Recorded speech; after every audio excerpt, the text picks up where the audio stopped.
Hello. Hello, everybody. It is Monday, 7 p.m. on the dot, and it is Career Catalyst Live Day.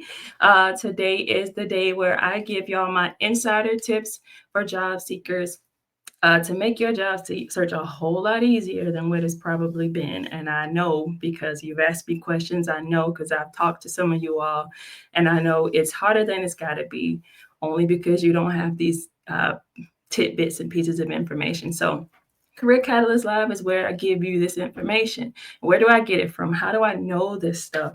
Aside from being a job seeker before myself, I've been in HR for 16 years, and I'm in a little known field called job analysis. And folks in job analysis, we learn about the jobs you do, and we decide how much to pay you, essentially. So, if you want to understand about jobs and about how folks on the other side of that application tracking system view you, I'm your girl because I know. So, this week, we're going to be talking about the five questions that you should always be asking in an interview. Um, and these are questions that are important for you to impress the folks who are interviewing you, yes, but it's also important for you to get information. I've said it before, I believe in getting as much information as I can use to my advantage without frankly having to ask. I believe in reading between the lines, and when you have this insider information, you can do just that. So I'm going to jump right into it. Um, Top five questions you should be asking. And really, you only need to ask about five questions to begin with. Of course, I always say you need to be talking shop. But when it comes time for you to actually ask some questions, these are the five that I want you to be asking. So, first question, these are not necessarily in order, but kind of. So, first question, why are you looking to fill this role right now? You probably heard, why is this role open? Sure. And that is a good question too. If you're here, let me know you're here. Say hello. If you're watching live, give me a hashtag live. If you're watching the replay, give me a hashtag replay so I know when y'all are around. So, yeah, first question, why are you looking to fill this role right now? I know people say, ask, why is this job open? Why is it vacant? And that is a good question to ask, except all they're going to say is either, hey, Tammy, either they're going to say it's a new position or they're going to say the person who was in it left. They're not going to give you too much else. But if you say, why are you looking to fill this role right now? They're going to give you both of those two things, whether it's new or whether the person left, but they're also going to give you their current state. So they might say the person who was in the role left because of X, Y, and Z, because that is their current state. They might say we have a big project coming up because that's their current state. Um, they might even say there's legislation or some kind of change, something that's happening in the organization or in the industry that's made it so that they need help. And if you don't ask, why are you looking to fill it right now? You are not going to get that. They're just going to answer what you ask. So ask right now, and they will give you current state. So why does it matter that you know their current state? Um, One might think it's obvious, but let's get into it, right? To know an organization's current state, like I said before, gives you insight into what's going on in their internal market being their company, basically. And when it's you and 1,000 other employees, that is a market, believe it or not, because anybody who's doing similar work to you is somebody that you're not competing with, but who you're being compared to in the organization. So that is their internal market, those folks who already work there.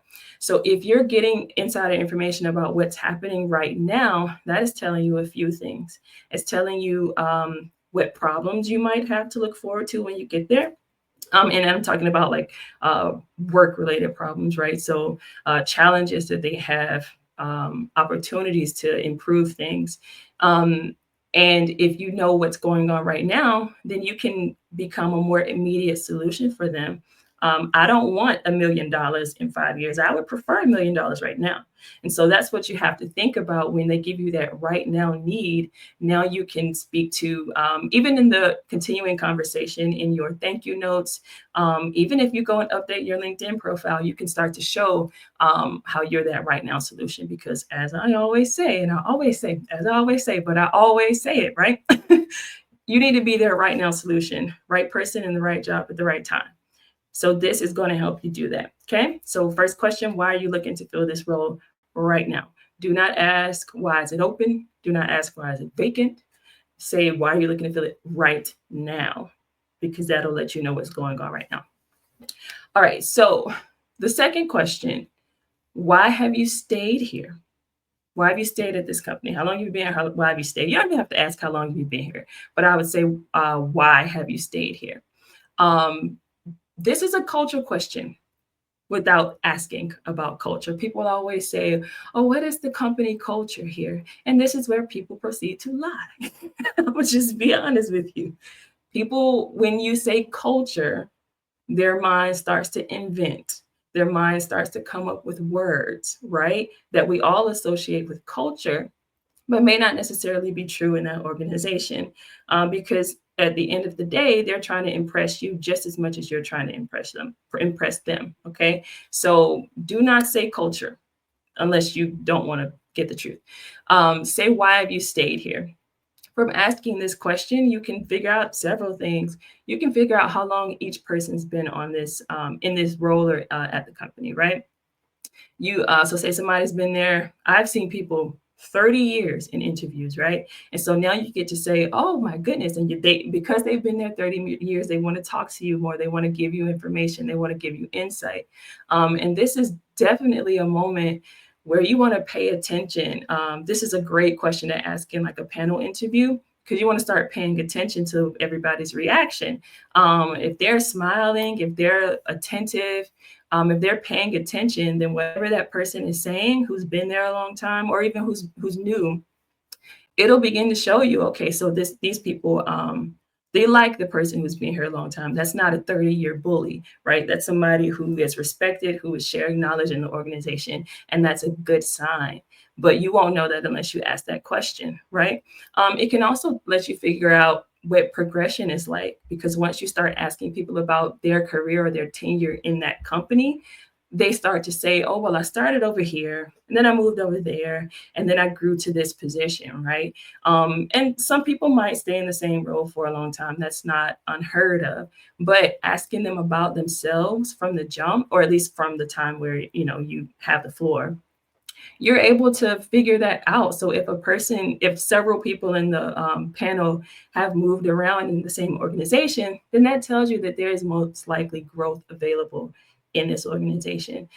They might even flat out tell you, yeah, there's room for you to go wherever you want to go. I mean, if you have a desire to work somewhere else in the organization, they would support it. And so even here, you can learn about educational opportunities, right? There's so much you can learn when you ask somebody how long they've been at the company, because I promise you, they want to tell you if it's a good company. If it's not a good company, they won't want to tell you that, and they'll brush on by it, and you'll be able to tell that.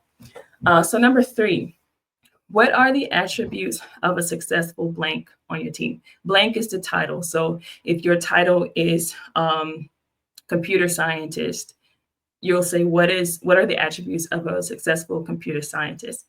So this is going to tell you a few things.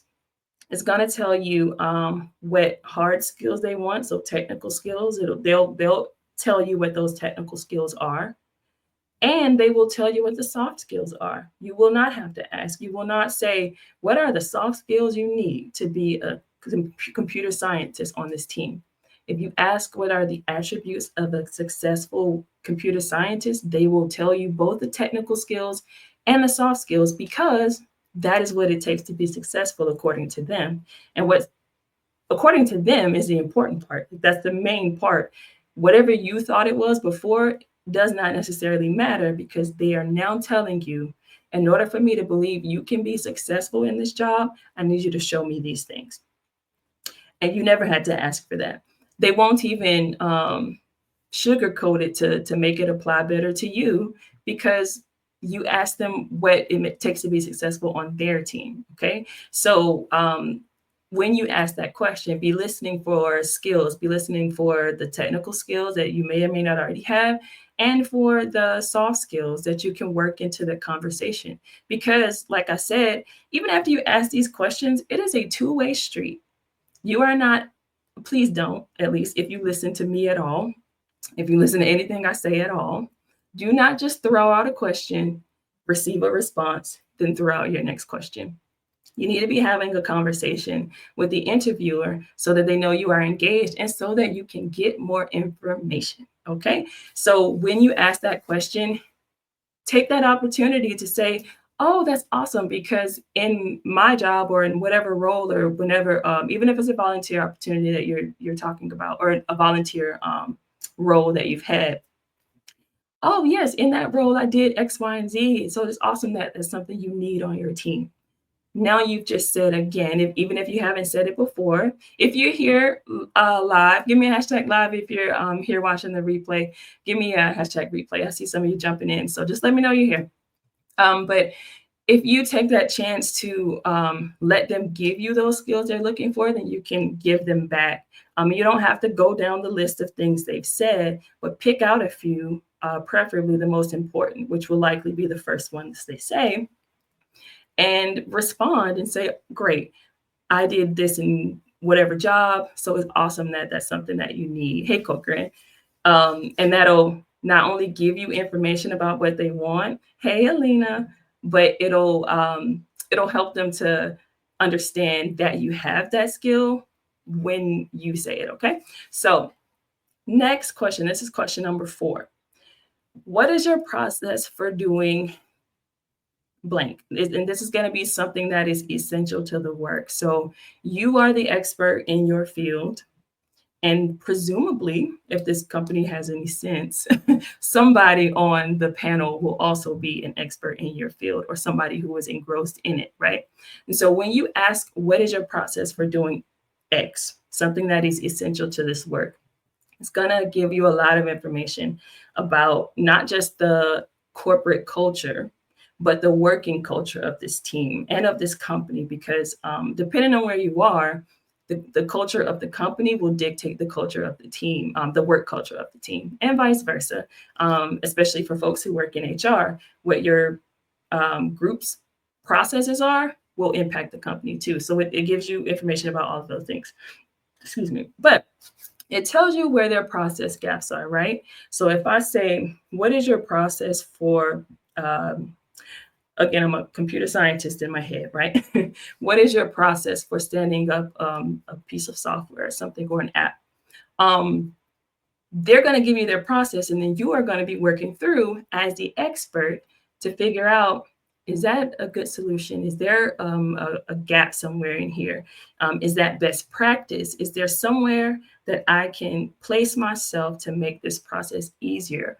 Are they missing something altogether, which should tell me that they are not even in tune with best practice? And in certain fields, that is a huge red flag, because if anyone in the organization is technical in this work, then they should know these things, right? And so this is how you do the same thing they're doing to you. They're asking you these questions to get information out of you. You ask them questions to get information out of them, right? And so you can figure out what the process gaps are, what the skill gaps are in the organization that are causing their processes to be what they are. You can also figure out where there are just bottlenecks in their system. They might tell you, well, we do this because of certain legislation, or our organizational structure is X, Y, and Z, and so that's why we do this. And now you can figure out how the organization works. You can figure out what the approval chains are just by asking this one question. And then you can weave your suggestions into the conversation. Like maybe, oh, have you tried or have you thought of X, Y, and Z? Or in a previous job, we did it this way, or not even we, don't say we. Maybe I'll get into that another time. But in a previous role, I did X, Y, and Z, and this is the result it had. And I wonder if that could help. Because again, we're talking shop. We're not talking to robots, right? We're talking to people. So this is your opportunity to not just learn from them, what their processes are, but to hear what their process pain points are. And they're probably most likely, if you've been talking shop during that whole interview, going to get into what their pain points are. Okay. Because you just asked them what their process is. And not just that, but it gives you a chance to show them how engrossed you are in this work. If I ask about the process for choosing as a compensation analyst, if I ask them what their process is for choosing um, um, market surveys, they're going to know that I know, one, what a market survey is, two, that I know that they have a certain market that they have to work in. And if I do a little razzle dazzle and throw in a survey provider name, now they're going to know what I have access to and what I already know about. Right. So asking about their process tells them that you know there's a process, there's a best practice somewhere out there, and that you can help them figure out how that impacts what they're doing at their job. Okay. Hey, Shania. So, last question, okay? This one is not a specific question, okay? The last question is something that is unique to their organization, okay? You have to do your research to ask this last question. But this last question is the ringer, right? Because that tells them, so all through these questions, right? And I'm looking over here because this is where I wrote my questions. All through these questions, you're getting information about this team, you're getting information about this role, getting information about the culture in the organization, information about how you can be successful and the type of person that they're actually looking for when there's and by the way, if they say they're looking for somebody with certain skills, and you know that in your industry you have those skills, you might be able to say, okay, well, how many other people probably have X, Y, and Z? There are certain new technologies or new theories or new processes that not everybody would have. And so you can start to think, okay, what is my competition most likely looking like? All right. But also with this last question, now you get to show them how much you already know about them. And you don't have to say, well, I looked at your profit and loss statements, and here's what I found about Q4, right? You don't have to do that unless you're like in sales or something like that. More power to you if you are. But your question can be something very simple. And I'll give you one that I've asked before. Um, I looked through their website, as you should always be doing. Anything that's public, you should be reading it. Okay. I saw something interesting. And again, I work in HR and I work in compensation where we decide how much people get paid. And I saw that, not to go too deep into HR stuff, but I saw that non-exempt employees, which are normally people who are like hourly or do some sort of support or manual labor, they got more leave than exempt employees, who are folks who often likely sit at a computer all day and think all day, right? That's what we do. I said that I saw that they had more leave. And so I simply said, oh, why do they have more vacation time? That is so interesting because typically in compensation and just in businesses in general, the exempt employees are always kind of, I'll just say, treated a little better in terms of compensation with time and with time and money. I'll be honest. And so I said, that is so interesting that you all make that decision. And so the response was actually a pretty simple response, but it helped them to see, oh, this person actually cares about the people who work in these jobs. She's not saying how much leave will I get. She's saying, I like that you did something for these non-exempt staff who, and if you're paying attention, you might not be paying attention to this part of the news, but there's something called the Fair Labor Standards Act, and it decides basically who gets time and a half for overtime pay, right? And so if you're paying any attention to that, you might know that they're trying to change the threshold, and it keeps going back and forth and going back and forth. But that is a question. Now I know that. So I'm speaking to this landscape about what's happening with these employees. And so, they know that because it's on their website. They know where I got that from. I didn't make it up. I didn't um, get it from anywhere else. I found it because I was digging around in their website, right?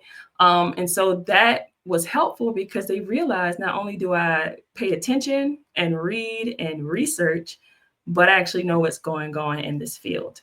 Um, Another way to do this, if you, let's say you did not do your research, you were not prepared as you should have been, you can use the interview to find this question, okay? So if they give you some information in any of these questions or at any point in the interview while you all are talking shop, use one of those things that they said. Ask them something unique to the organization that they've already mentioned. Um, and it shows that you're paying attention. It shows that you're cycling back. And it helps you to keep that conversation going so that they can give you more information and also realize, like, oh, this person is dialed in, they're paying attention. And not only that, but they want to be a part of our org. Because once I ask you something specific, a specific issue or market challenge that you're dealing with, now we're just in a work meeting. You're not interviewing me anymore. We're just at a lunch meeting, right? On Zoom or Teams or in the conference room, and we're talking about work. And that changes the scenario a lot because now they're looking at you as somebody they can problem solve with. And that is what you want, right? So I'll go back through 5 questions you should always ask. Always ask these 5 questions. And maybe one gets answered earlier in the interview. Most likely not, because again, they're not volunteering that information. But ask these 5 questions. What are you looking? Why are you looking to fill this role right now? Why have you stayed here at this company? What are the attributes of a successful, whatever your title is, on your team? What is your process for doing whatever something essential is to the work? And then the last question, ask them something that's unique to their organization. I promise you, they will find that you are engaged. They will find that they will believe that you are intelligent. And more than anything, they will give you information that you need to impress and to make your next decision. If you get your answers to these questions and you find you do not like them, say when you ask them that culture question, that's not a culture question, they kind of hem and haw and look around and somebody averts their eyes while the 30-year employee is talking, then that tells you something's not right, right?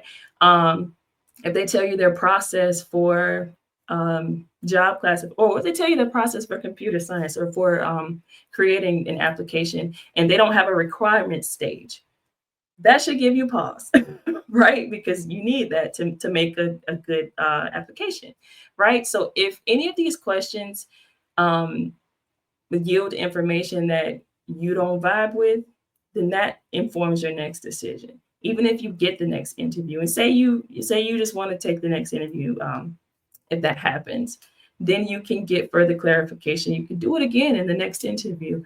Um, but it gives you information that they did not offer or they did not volunteer, and that frankly, they probably don't even know they gave you. Okay. And that's the goal. Stealth, honey. We are using this system to our advantage. Okay. And you don't ever have to tell them that's what you're doing. All you got to do is do it. All right. So I will see you all next Monday. If you have questions, pop them in there. I'll look back and see.